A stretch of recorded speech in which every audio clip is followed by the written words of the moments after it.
কোন আমল করলে আল্লাহ তাআলা নিজে হাত দিয়ে আপনার গুনাহ মুছে দেন এবং কত দ্রুত মুছে দেন জানলে অবাক হয়ে যাবেন।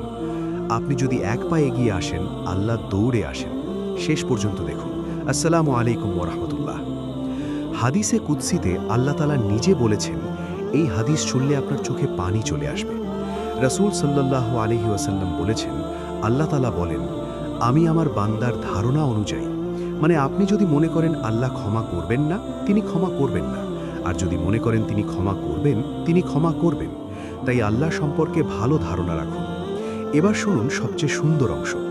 আল্লাহ বলেন, যখন আমার বান্দা আমার দিকে 1 বিঘত এগিয়ে আসে, আমি তার দিকে 1 হাত এগিয়ে যাই। 1 বিঘত মানে এতটুকু। আপনি শুধু একটু এগিয়ে আসুন, একটু চেষ্টা করুন, আল্লাহ অনেক বেশি এগিয়ে আসবেন। যখন সে আমার দিকে 1 হাত এগিয়ে আসে, আমি তার দিকে 2 হাত এগিয়ে যাই। দেখুন, আপনি একটু